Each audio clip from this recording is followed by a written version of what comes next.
Okay, good afternoon again, everybody. It's 2 o'clock, so we should begin, and we will again continue with Marx today. Hopefully, you guys enjoyed the last lecture, and hopefully, you can see how closely Marx is connected to Hegel. And for this reason, again, before we get further into Marx and learn some of his more developed philosophy, because remember what we talked about last time is his early work, this work on alienation. This is something he was writing as a young person shortly after the university. In fact, even while he was a student, he wrote some of this stuff. But then he obviously lived for quite a bit longer, and during that time he became more and more of a revolutionary, more and more of a political figure, and developed his philosophy in that direction quite a bit.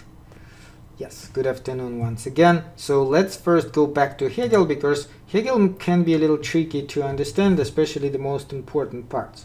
So let's just look back at the most important parts. What again is Hegel's dialectic? What does he mean by dialectic? Okay, well, but what does that mean? Thesis, antithesis, and synthesis. Imagine you explaining it to somebody who doesn't know anything about Hegel or philosophy, and they ask you, well, what is Hegel's dialectic? And you'll tell them thesis, antithesis, and synthesis. Naturally, their next question would be, what does that mean?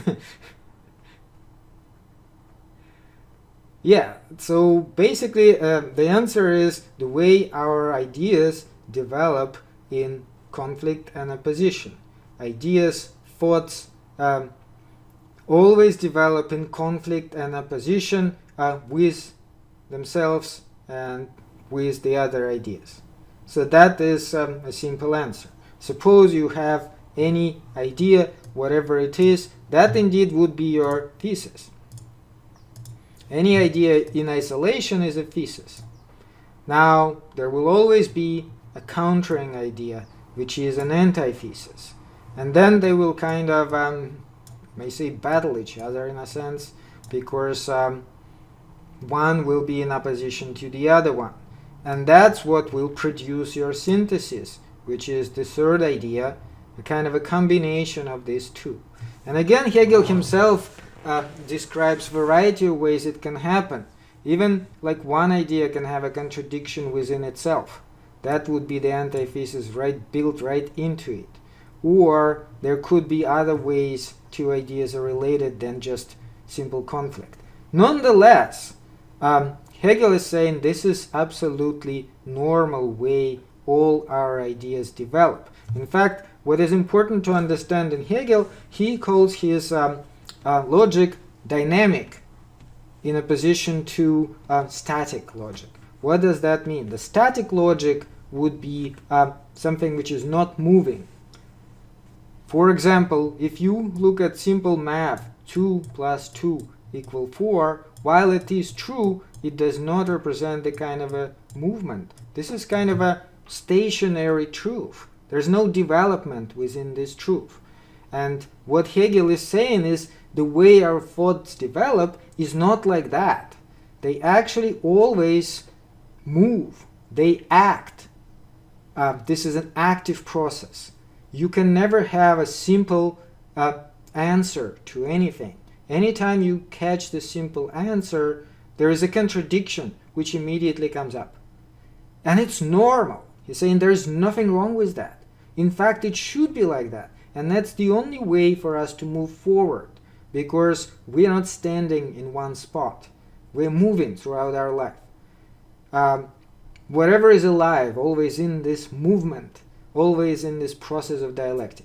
And more importantly, he's saying this dialectic applies to the whole process of the world, everything developing. So what exactly again is absolute spirit according to Hegel? How does it relate to reality? Okay, so the simple answer here would be the absolute spirit is the reality. The reality is the absolute spirit. However, just like this whole process of dialectic, absolute spirit is not standing in one spot. It is moving.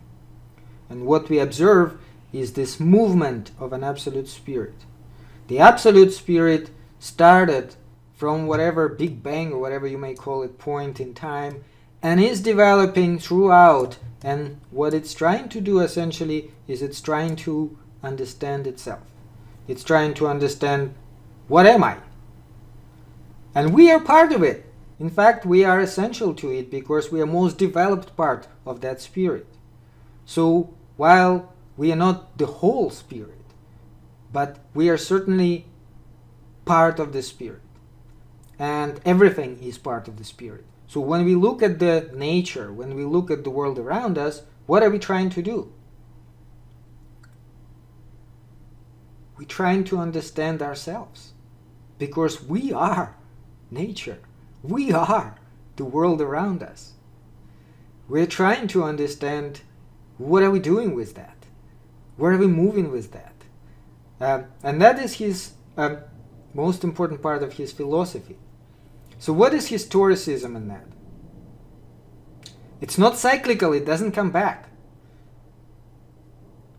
Cyclical would come back, it doesn't come back. Cyclical just means it's a circle, right? It's not a circle, it's a movement. Now, what is at the end of it, we of course don't know. Hegel suggests that this is the point where we finally truly understand ourselves and the world. However, like I said last time, whether we can ever reach that point, we don't know. One can assume we can, but in order to know that, we have to actually reach it, and that is nowhere in the future.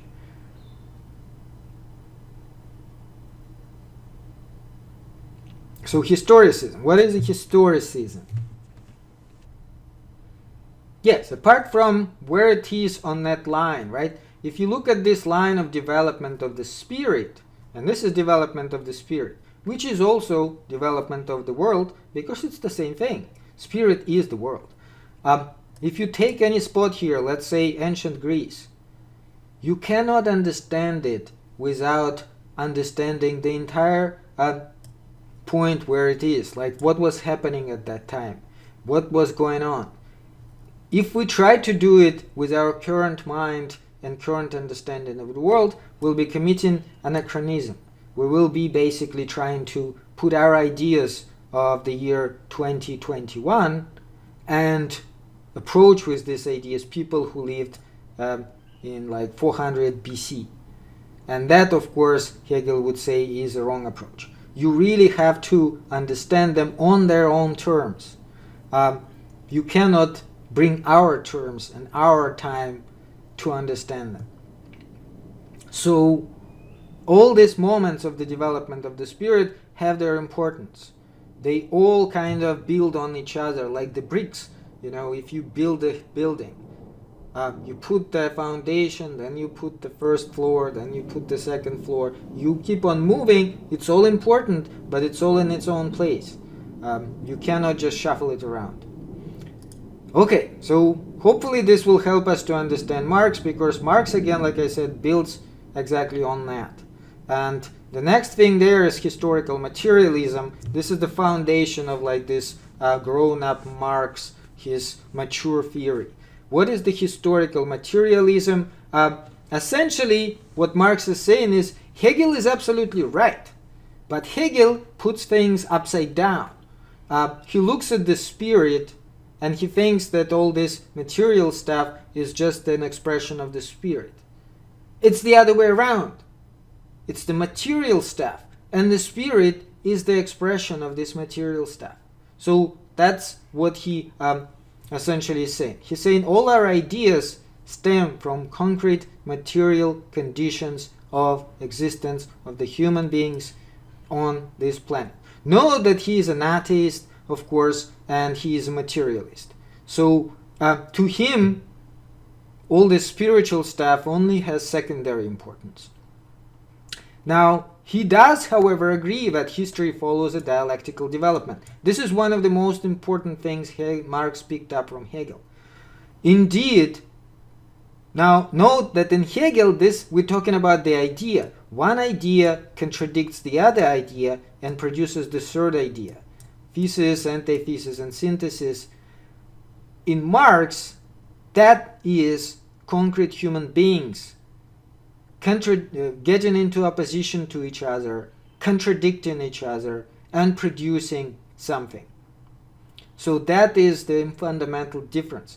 Human beings confront each other, and they confront the world around us, which is again material world, not some sort of ideal world. So he's saying that Hegel completely misunderstood it, even though he described it correctly. The mystification which dialectic suffers in Hegel's hands by no means prevents him from being the first to present its general form of working in a comprehensive and conscious manner. With him, however, it's standing on its head. It must be turned right side up again if you would discover the rational kernel within the mystical shelf. Okay, so how does this relate to reality? Because one thing with Marx, he always tries to put it in approachable terms and explain it in terms of the real conditions of the real people. None of this kind of weird ideal world business. So he's saying that all history of the humankind can be understood from economic point of view. And this is how it should be understood. The ideas, of course, play some role, but this is a subsidiary role. You cannot eat ideas. You cannot cover yourself with ideas. You need food, you need shelter, you need concrete things, not the ideas. And this is what is at the base of his interpretation of history, which again he looks at just like Hegel, that the whole thing is developing, but he's saying it's developing in the purely materialistic terms. So this is the fundamental elements, the three key elements he's talking about in economic theory of history. One of them is the forces or powers of production.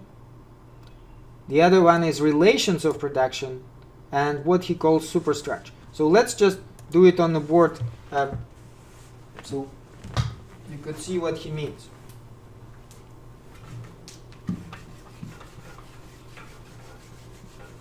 I'll keep the three doors for now because it's kind of important to understand the whole thing too. So at the bottom of the whole thing are forces of production.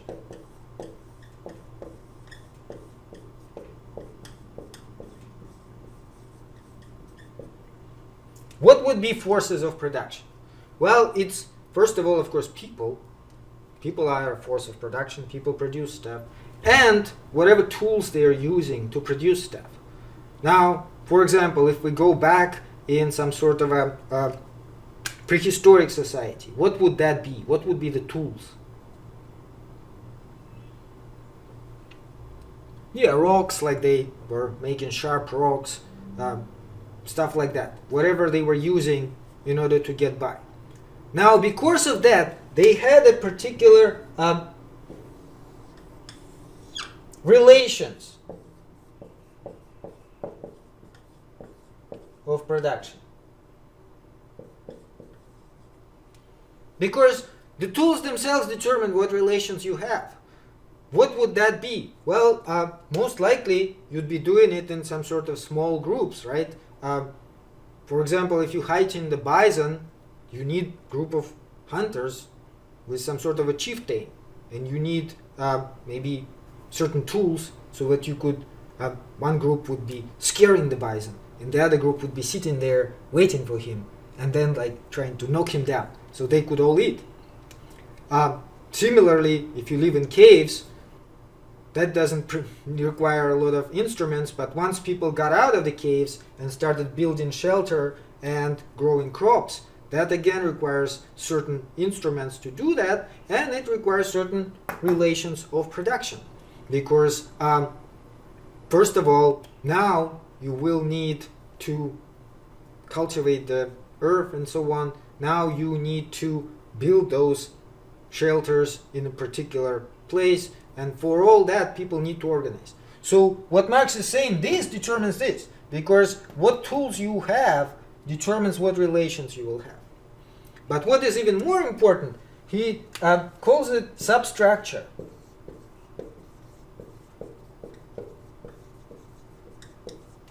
Now, on top of all this, what you will then have is the ideas.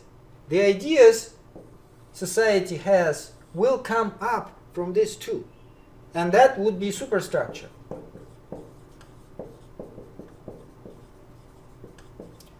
So things such as art, philosophy, religion, to him are not determining this. They are stemming from this. So in other words, you have particular development, particular tools, then because of that you have to organize people in a particular way, and because you do all that, you will have particular philosophy, religion, and art. So they will kind of be determined by this stuff. So they are kind of secondary in that sense. Okay. Let's go back to our slides. So this is kind of a slightly nicer picture of that, right? So again, forces of production, which is both people and tools, is the most important part. How do they change? Well, they change because of progress people are making. People do invent new tools, and these new tools then determine their relations of production. Note that it is fundamental to understand especially capitalism. He's saying, why did capitalism emerge? Well, because the new forces of production emerged. What kind of forces of production do you think emerged with capitalism? Remember, people essentially are the same, but in terms of tools, what was new? What didn't they have during the medieval times? No, that was way before electricity. Electricity is already like end of 19th century. Factories, factory production. They did not have any factories during the medieval times. During the medieval times, the way they produced, they had guilds, and so there were like small groups of artisans who would essentially do everything themselves. Shoes, how did they make shoes? Well, the artisan would sit there, take material, and make shoes. He may have some apprentices who would help him out, but that was not factory production. What was new with capitalism is factory. 1,000 people, 2,000 people. Why did they get those factories? Machines.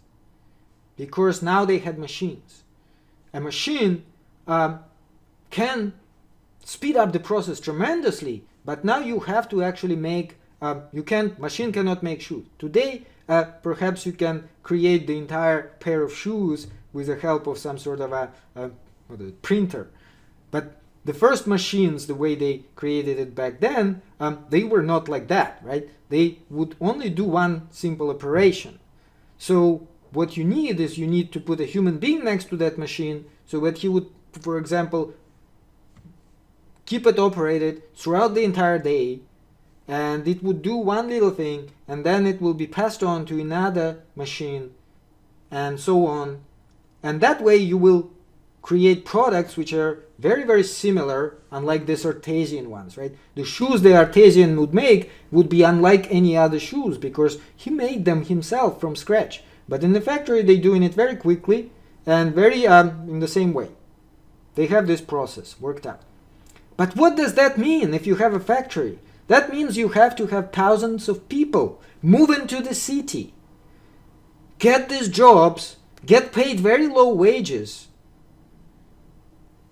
basically slave themselves there in order for the owner of the factory to make profit.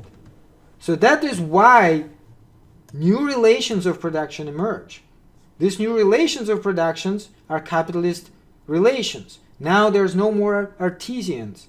Now there's no more peasants, or at least fewer peasants. Some people are still working in the farms, but many of them lose their farms and are moved into the city. They become workers. Now they paid a lot less money than they would probably be if they worked in a farm. But in a farm they had to slave for their landlord, right? Most likely. Peasants did not own land. Mostly landlords owned land. It's a little different from country to country. But this is the idea. So this determines this. But note the most important part. Because all that changed, now this changes.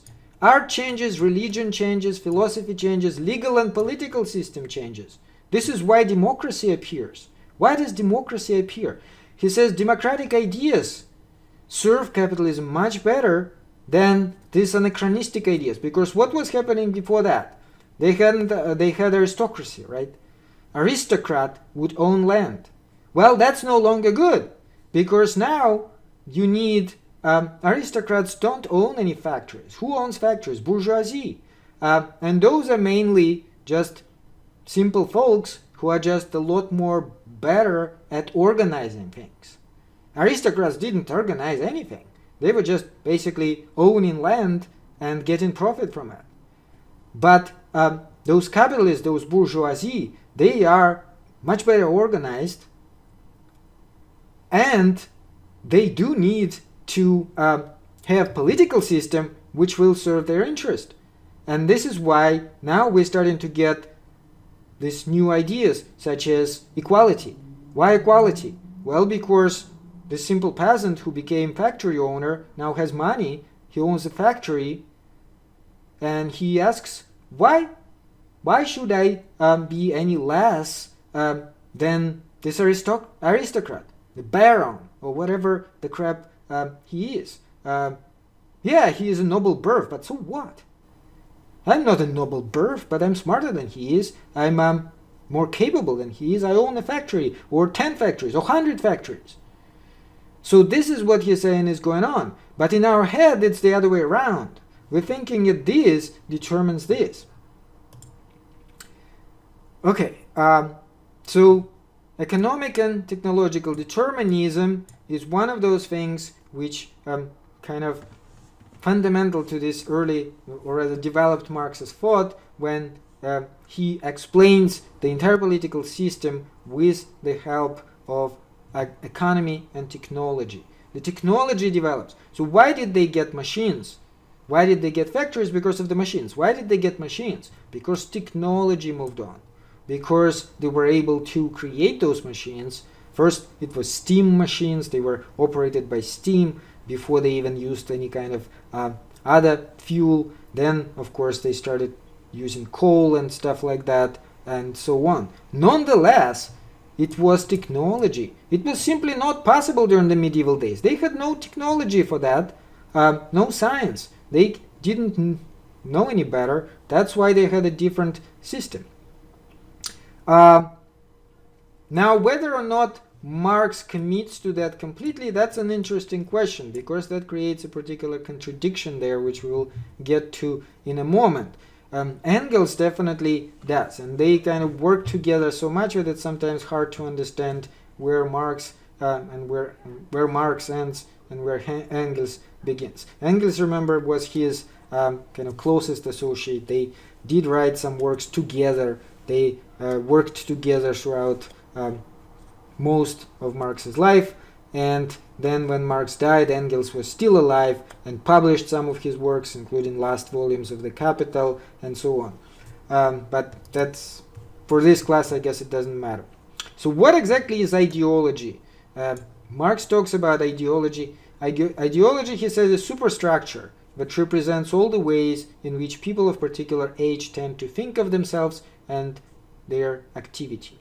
So, in other words, it's more of a political term rather than philosophic term in this case. It is, how does society think about itself? So, what does society think is going on? And he's saying that a lot of what society thinks about itself is self-deception. He calls it rationalization. What is rationalization? it takes place with individuals and with whole societies. With individuals, it works like this. Let's say you facing a dilemma. You have a test coming up. But in the same time, you want to go to a party. We all know this, right? So, your reason may tell you you should prepare for the test tomorrow. You may get a bad grade. But many of us get engaged in rationalization. We try to tell ourselves, explain to ourselves why this is not a correct answer. We may say something like, it's okay. There's extra credit. I have extra credit. And also I've been doing so much work preparing before that this last night, it doesn't even matter. And I mean, this is not the most important test. I don't even have to take this test to get a good grade. And in fact, why do I even need a good grade? I may get a decent grade anyways. This is rationalization. In a similar way, society very often rationalizes what it's doing, because even though on some level society may feel that this is not right, but nonetheless it finds ways to do it. Let me give you an example. Let's say slavery. How would society rationalize slavery? Can you give an example of that? Well, it is the norm, but why? They don't just say it is the norm, because then the question could be, why is it the norm? But they actually go further and provide some sort of rationalization for this norm. Yeah, skin color, that could be one, but note that it's not as simple as that, because then the further question again would be, so what? What's with a different skin color? This is where racism comes in. What would racists say?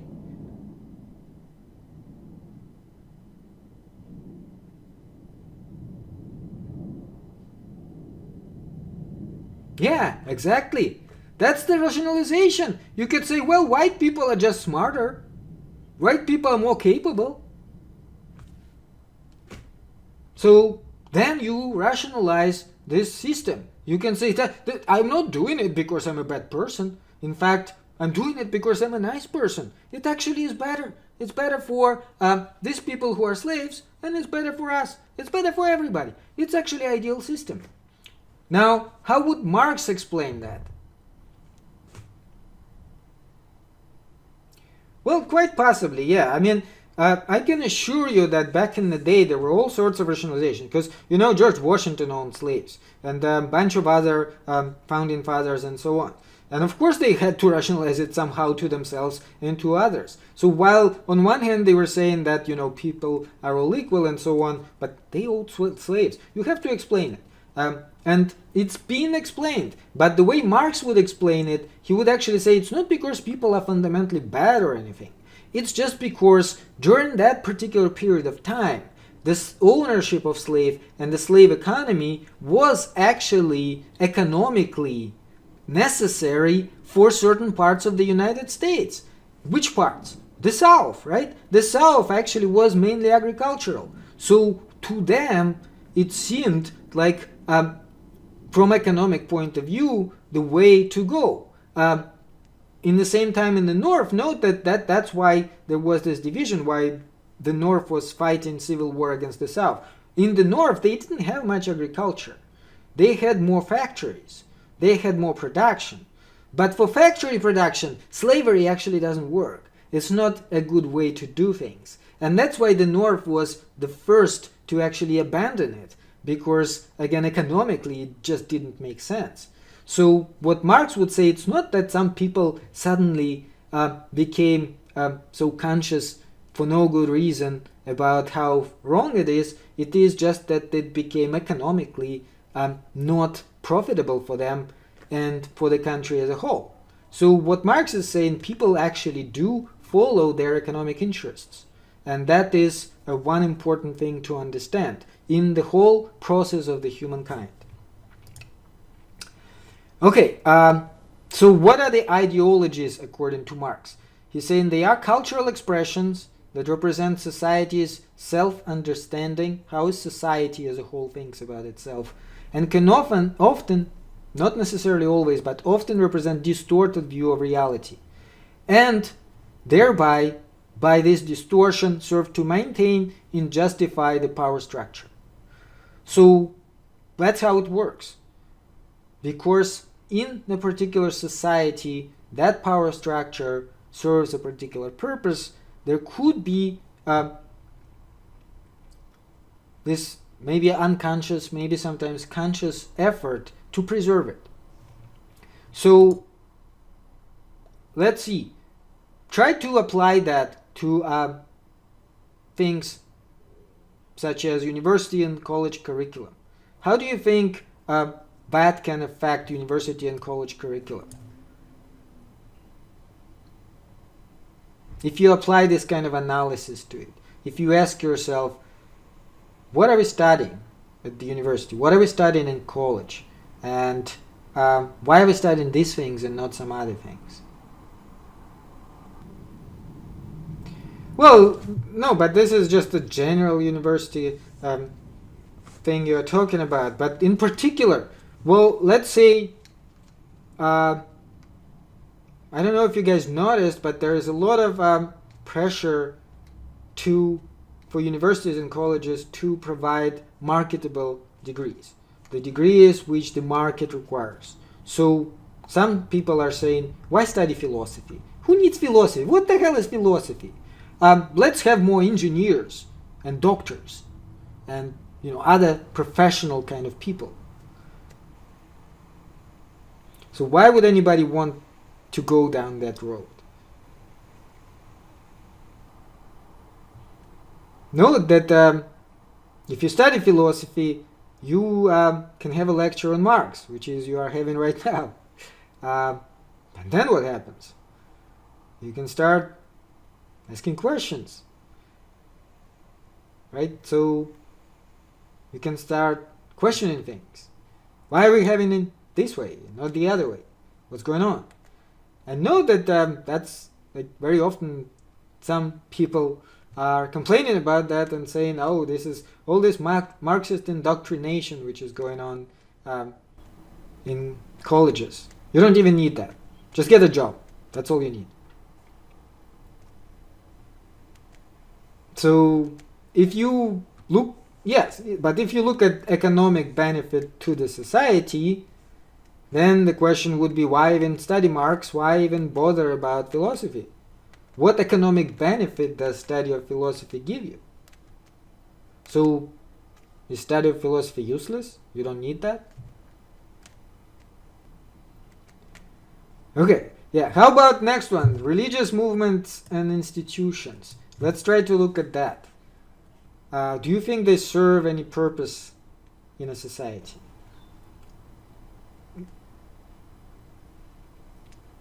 And note that we're using Marx's approach and try to understand it from Marx's point of view. Well, I want to make this important note here, that you don't have to be a Marxist. You don't have to agree with Marx at all. In fact, I disagree with many things in Marx. I'm not going to call myself a Marxist. What I think is important is to understand Marx. And once you understand Marx, to reject him because you disagree with him. And what I think is wrong is to reject Marx without even knowing what the hell Marx is. Because that is never a good approach, right? So that there's a big difference between these two.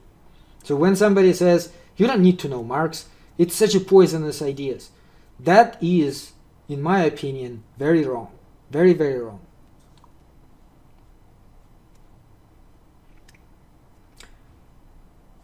Well, does religion provide morals to the society? Note that from Marx's point of view, it's the other way around. Religion actually creates morals for the society because society requires these morals. Why would particular moral be required by the society? Well, we did kind of mention it several times before, right? So what does religion tell you?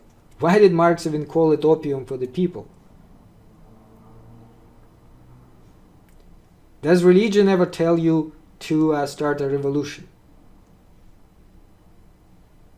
No. Religion tells you, wait till you die. When you die, things will be good. You will go to heaven. Until then, whatever God wants, That's what happens. So, from Marx's point of view, this is of course just a way to preserve the status quo. You feel bad, you've been exploited, your life is a misery. Oh, go talk to a priest. And the priest will tell you, that's good. The more you suffer in this life, the better the other life will be. Jesus suffered. We all suffer. That's part of the process. Don't worry about it. Continue working for your low wages until you are a very old person. And then you die. And then things will be great. So Marx would say that is a very, very self-servient kind of explanation, isn't it? And Marx would say this is not coincidental. This is because it's one of those rationalization. This is the way the society prevents you from rebelling against things which you do not agree with. Well, television news, again, you can hopefully see how you can apply that too. The television news, do they tell you everything? Does the television tell you everything?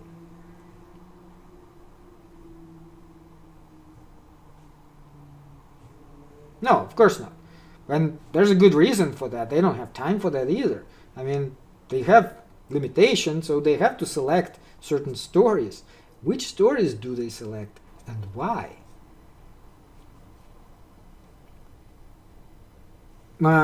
Well, is that the fact? Because note that, for example, even in this country, you do have networks which, of course, serve different audiences. But if all you cared about is the viewership, why would you have different networks? I mean,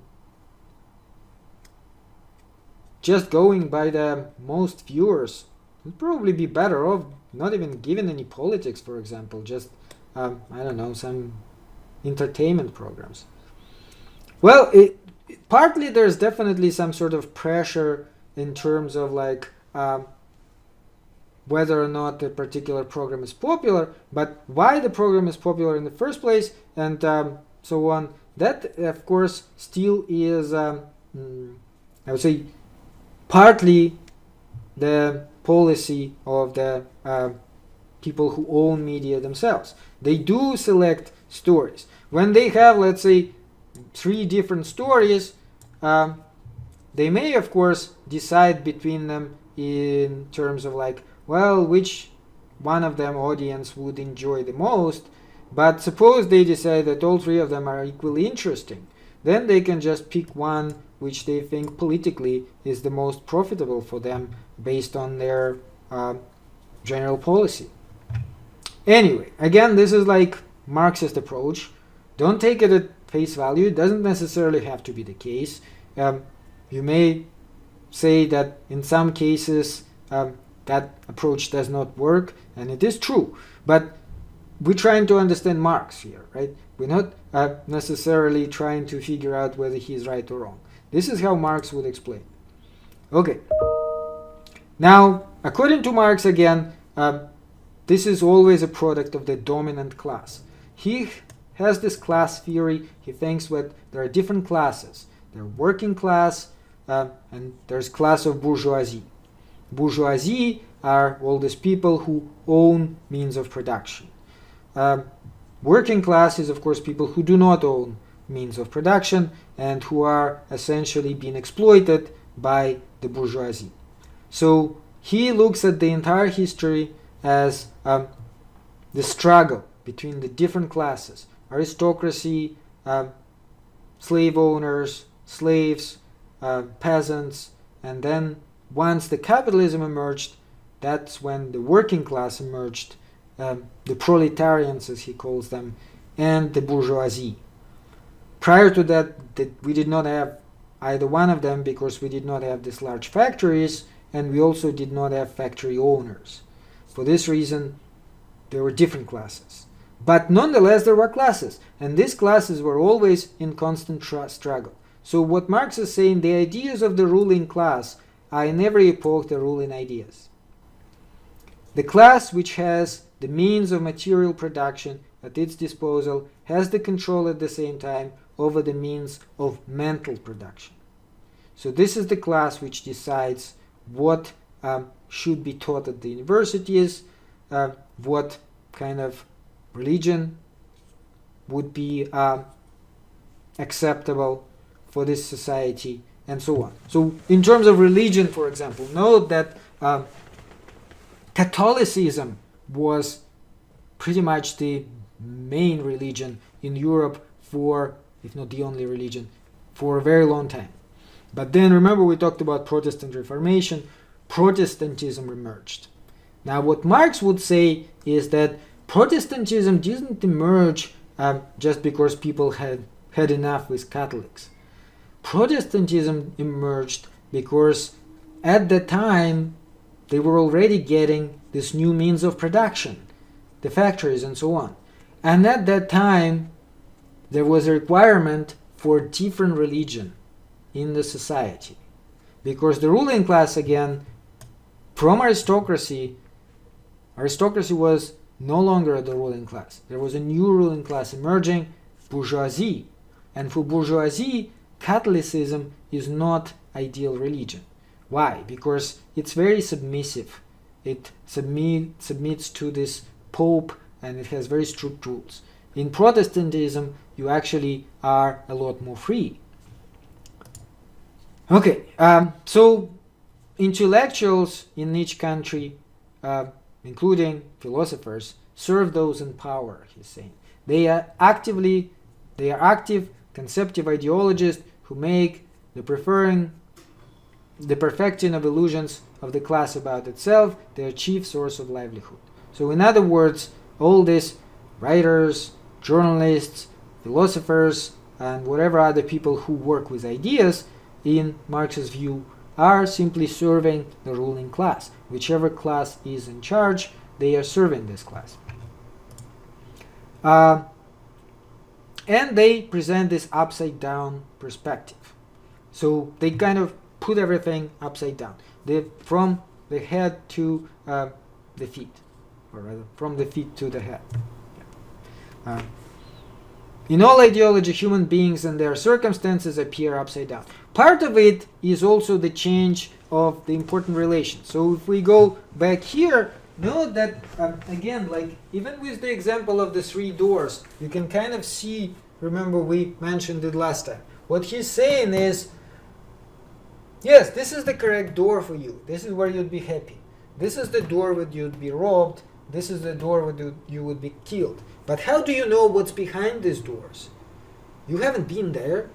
So these people, ideologists, they will tell you that, oh, but actually this is the right door. This is the right door for you. And this is how they will get you to go through this door, which of course is the door where you will be robbed. But in reality, this is not the right door. Now, how the whole thing moves is another interesting part. This is what he says happens. With history, our real material relations change because of progress, because of new tools of production. So this stuff here, the forces of production, move and you get another forces of production.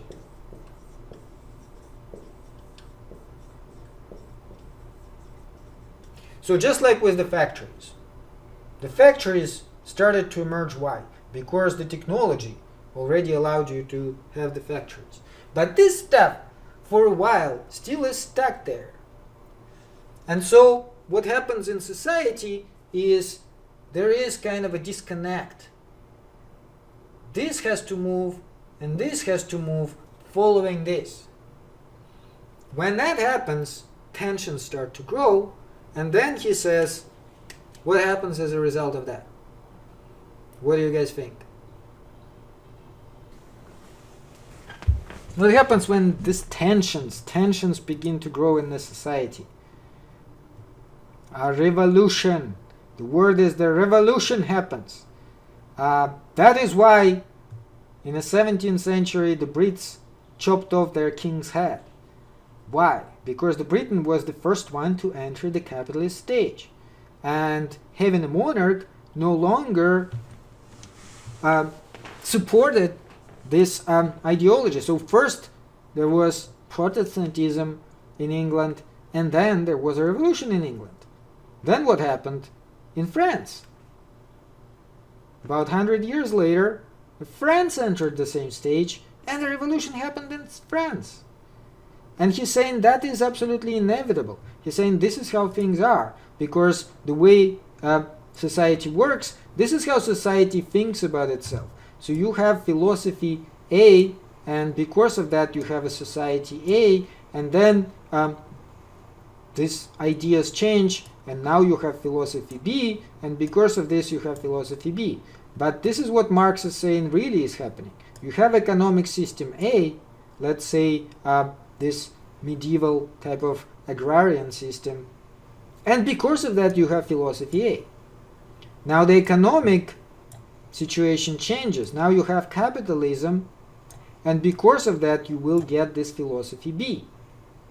But it's not going to happen without some bloodshed, because people who are interested in preserving their way of life, their system, people who were benefiting from it are not going to give it up. They don't want to give it up. So who was benefiting from medieval system?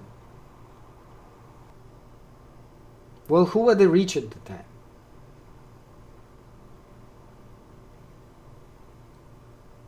They didn't actually have just rich.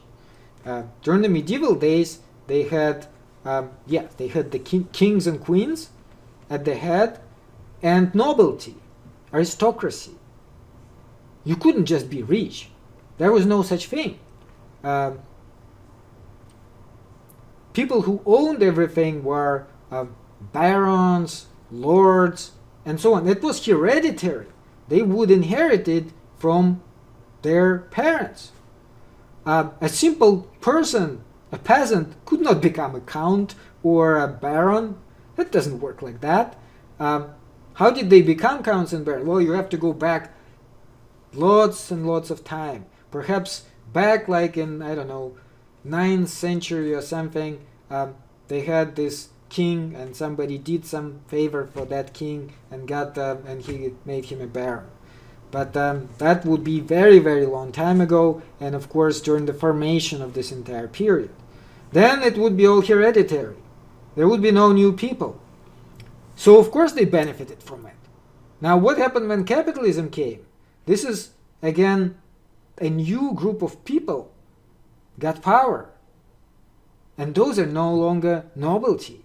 So these people actually were just rich. This is what, again, the bourgeoisie is. The bourgeoisie are just simple folks who got rich because they organized this factory production and so on. But aristocracy is still there. They don't want to give it up. Why would they give it up to these new rich people without a fight? And then when the revolution happens.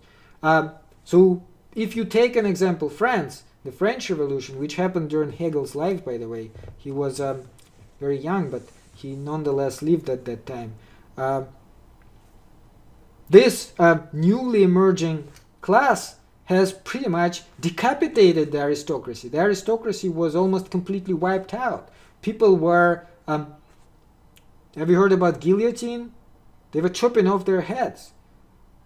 Oh, you are a baron? Very good, let's go kill you. Some of them managed to escape, but majority of them were just murdered.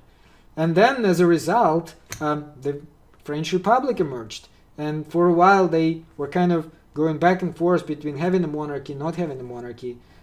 Napoleon was, of course, not a king, but he was in charge as kind of a monarch. But then, what happened to Napoleon? He also got exiled to this island. And then, for a while, they had a restoration of the monarchy, and then they removed it again, and so on. So, as a result, eventually they got a republic.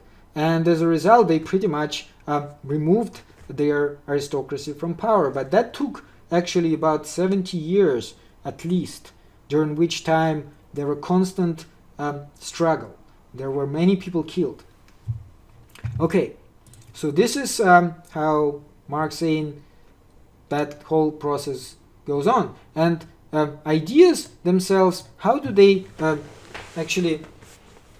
do that? How do ideas become dominant? Well, there's natural selection of ideas, right? So just to give you an example, let's say you write in your blog. Today, you don't need to be hired as a journalist to do that. But what happens with your blog? If you're writing something, what do you want? What do you expect?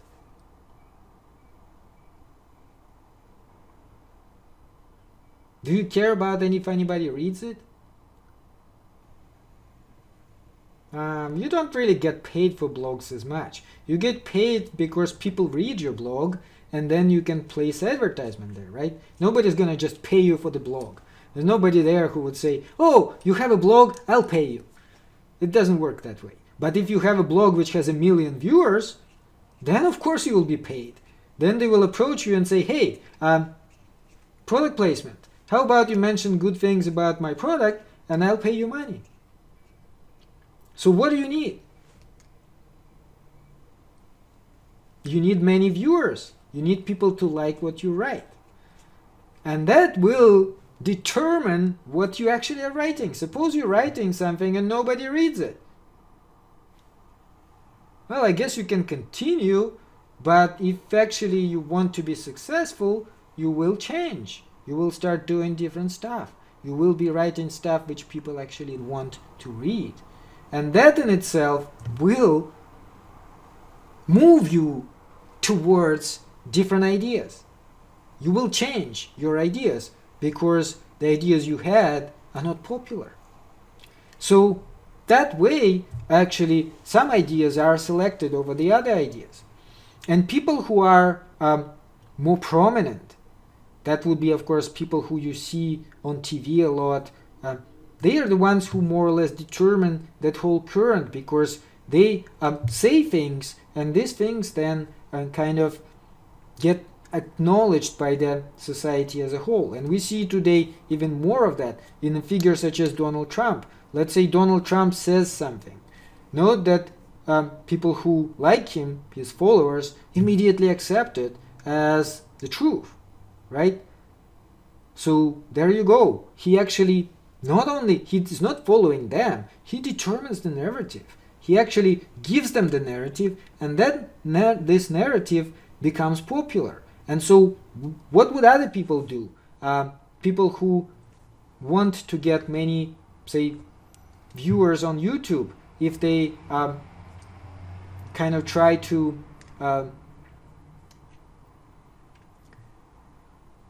use this kind of conservative ideas, well, they will probably try to follow him, right? And say what he says. Because if they don't, then people who watch your videos not gonna like that. But if you do, then you will get this group of viewers who's like probably about 70 million strong, and they will like everything you say because you're just repeating what he said. Okay, so this is more or less how he's saying it works. And the theory of revolution is again that at certain stage this comes into tension with the production and the development of the society, the technological base. Like again, if we go back to that picture, the technological base moved on, but this stuff did not. So in order for this stuff to move here, you need a revolution. Some people will be holding it back. Who will be holding it back? People who benefiting from that. And these people are not going to give it up because they're not stupid. So in order for you to get here, these people, well, you basically have to fight with them. And Marx is saying it's always bloody because nobody ever gives up anything without a bloody fight. So that is his idea of revolution happening as a result of this progress. There's always this kind of progress, and there's always some new ideas emerging from it. So it's all in terms of class conflict. And again, he uses this Hegelian frame. Like you have one class, which would be a thesis. You have another class, which is antithesis. And they are in this kind of battle with each other. And that produces the next stage. So in society, he's saying, if you look at the history of society, you will see the following epochs. the following time periods. Primitive communal economic system, this is when they lived in caves. Then slave system. Slave system emerged again. Why? Because agriculture developed. And for agriculture, it seemed more efficient for them to have slaves rather than free workers. Then feudal system. That's the next stage. In that stage, the slavery was no longer the best way to do it, but peasants who were attached to the land and who had landlords were working for them, not as slaves because you couldn't sell them, but as still nonetheless the serfs. Then the capitalist system, which he says emerged because technology moved on, and for the factories you couldn't have any of these types of production. But he says that's not the end of the story. The next one is the socialist communist system. That's what Marx is saying will come after that. Now, at capitalism, the most famous work of Marx is Das Kapital, the capital. And this is where he is trying to figure out how exactly do bourgeoisie exploit the workers. He goes into great detail about it and basically is just trying to scientifically prove that they do. He starts with a labor theory of value. We did mention it with Locke. Actually, Locke was one of the first who talked about it. What is labor theory of value? Everything only has value as much as the labor has been put into it. So if you take a rock, that rock has no value. But then if you have somebody create a tool out of that rock, some sort of work has been put into it, now that tool has value. And it has as much value as the work which has been put into it. And similarly with all the other things. If you look at the car is of course a bunch of raw materials, but this is not just raw materials. Something has been done with them. So there's like lots of people who actually put their work into it to create a car. And that's why this car costs like $30,000, because of the cost of all this labor. Okay, whether or not it's a good way to describe the value of everything, that's been of course debated in among economists, and we're not going to go there because it's not economics class. But this is how Marx looks at it.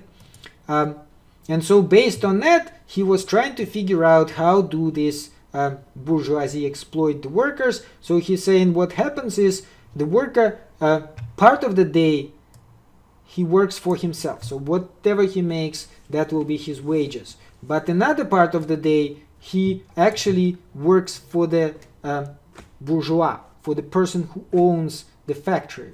And this is this kind of labor which has been expropriated from him. And this is how that person in charge of the factory gets rich. So he basically takes it away. And he is not primitive in that sense, because some people are saying, well, how about the point that the owner of the factory also does some work, right? He is engaged in this somehow. But note that if you know anything about how large corporations actually work, you would know that the system actually is more complicated than that. Who runs these corporations? Who is in charge there? Do you know?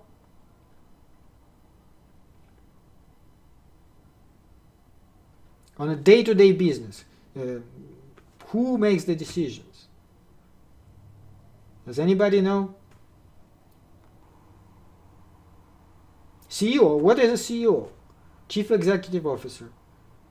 Is he an owner? No, he's not an owner. He's hired. He's hired for a particular amount of money. They paying him a lot of money. They certainly are not wage laborers. Nonetheless, he is hired by the owners to do that. Owners themselves don't do anything. Well, other than select a CEO. Owners are people who own stock. And many of them do not take part in daily operations. Majority of them actually. They meet up periodically. Basically, the CEO just gives them, kind of explanation. What are we doing? how much profit are we making, and so on. And then they may decide, but he is not good for the job, so they'll fire him and find somebody else. But that's pretty much the extent of what they do. Nonetheless, they are the ones who make the most profit. CEO is very well paid, but he is hired labor. He himself doesn't own the company. And so, in that sense, you can kind of see Marx's point. He's saying people who make money are people who have money. They are not the ones who are doing all this work. In small business, yeah, you are investing your own $10,000 or whatever, opening your own restaurant, but the bigger it gets on the level of the corporations, that's no longer the case. It is owned by these billionaires who themselves may not have much to do with daily operations at all. They have all this money, and because of that, they control of this and get profit from that. Now, it's a complicated issue. It's definitely difficult to go into the detail, but his point is these people do very little, but they are very, very rich. And he is saying they rich because they actually exploit the worker. They extort the surplus value. That's what he is saying. Now, so why does he say that revolution is inevitable? He's saying, well, you have a thesis which would be, in this case, capitalism. It's a thesis, just like with any dialectic. But that thesis has a contradiction within itself already. It's an ideology based on individualism. But in order to work, you need highly organized social base. You need workers. You need lots of people working together in those factories and corporations. So it's kind of weird. People working together, but they are all individuals. That has certain tension.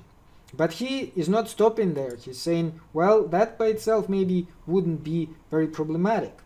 But what will happen as it goes on, as the capitalism develops, is, well, this. First of all, in a struggle for profit, machinery is introduced which cannot be exploited. So what does that mean? A factory has 1,000 workers, right? We see it in this country. Factory has 1,000 workers. They're using, I don't know, 50 machines. Then new technology comes along. You can only you only need 500 people now. While the capitalist buys these new machines and fires 500 people, doesn't he? Why? Because it's more profitable. Why wouldn't he do it? This is one interesting thing when people say that we call capitalists job creators and so on. Is there any capitalist who would create a job just for the sake of creating a job? There's just capitalist sitting there and thinking to himself, how do I create more jobs? What do you guys think? No, exactly. They are after profit. They are not after jobs. If they can make the same amount of profit with half people, they will do it. And they're doing it because it makes sense, doesn't it? If I have 10 employees and I pay them, I don't know, $100,000, but I can get away with 5 people and pay them $50,000. Why the hell would I have 10? That makes no sense. The only reason I have 10 is because I need 10. But if I need 5, I'll very happily use 5. And if I have 1, even better. That saves me a lot of money.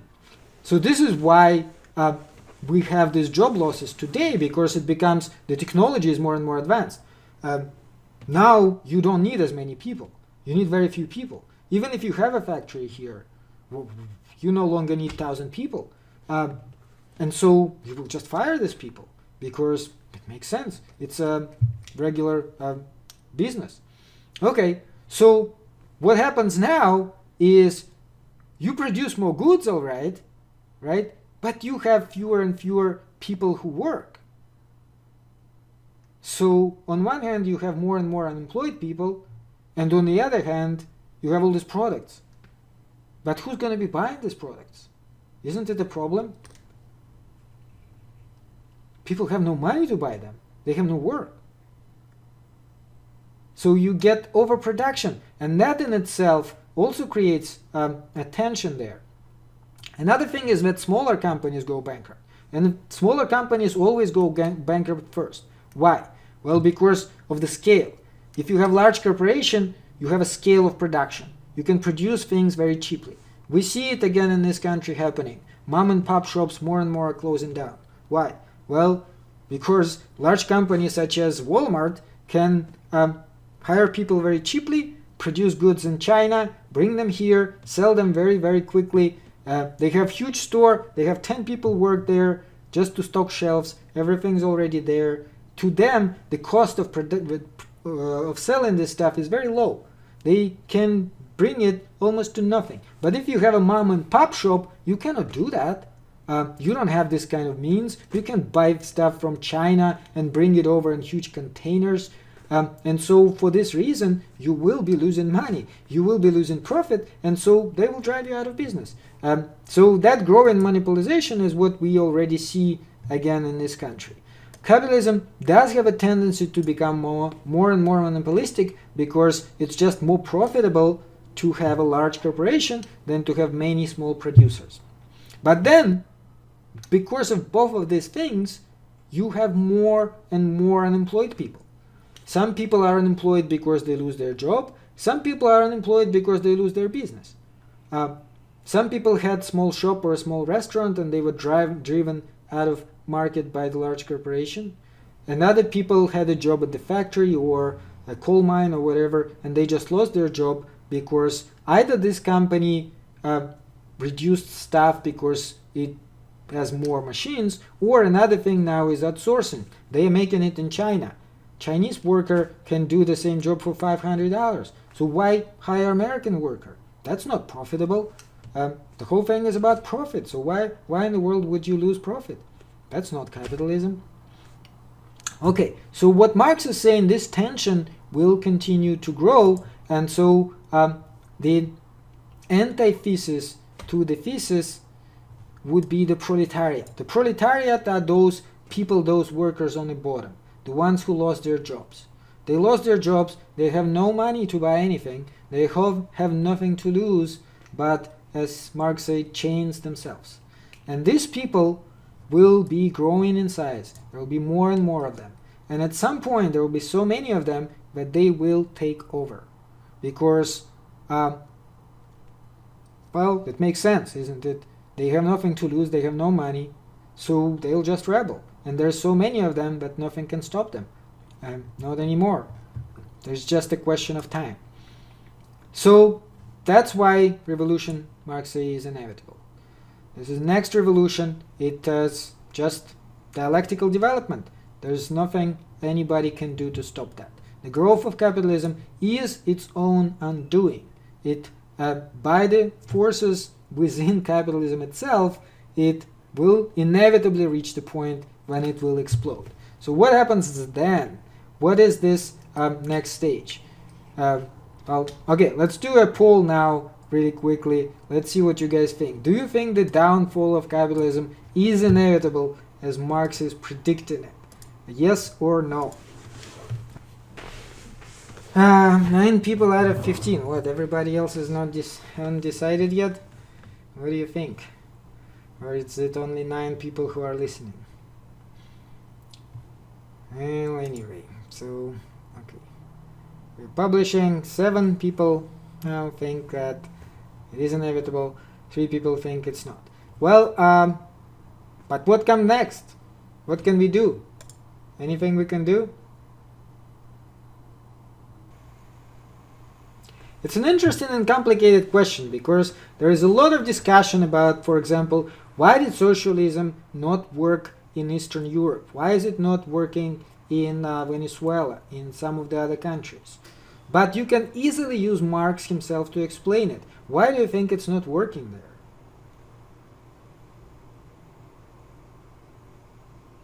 Cycle, as in we go back in the caves and start producing as a prehistoric society?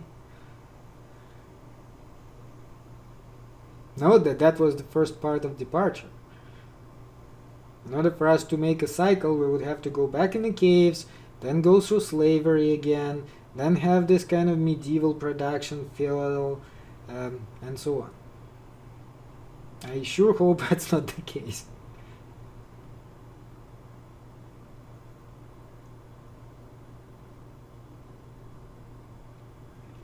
Now, here's the thing now. Here's what's important and what many people do not understand. Let's go back to the board. In order for the whole thing to happen here, that has to change. That. And what is that? The forces of production. How do they change? Technology has to move on. What technology determines capitalism? What is the most fundamental thing for capitalism to exist? We already said it today. What is it?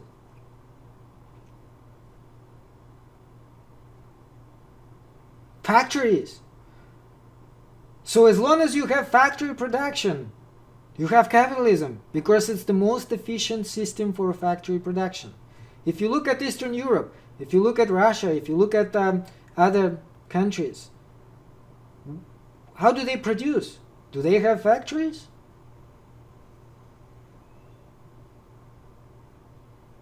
And the answer is yes, of course they do. Of course they do. That's the most efficient means of production. As long as you have factories, you have capitalism.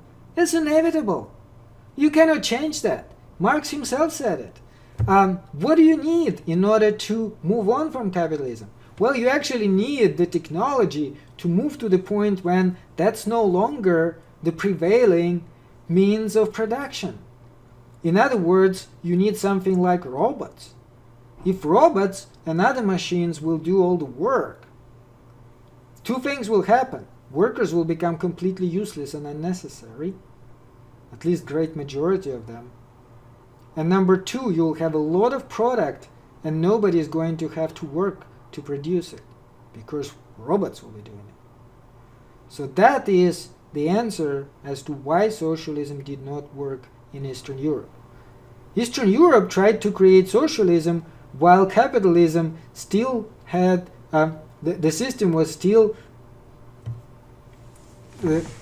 made up in such a way that capitalism was the most efficient mean of production. And you really can't go around that.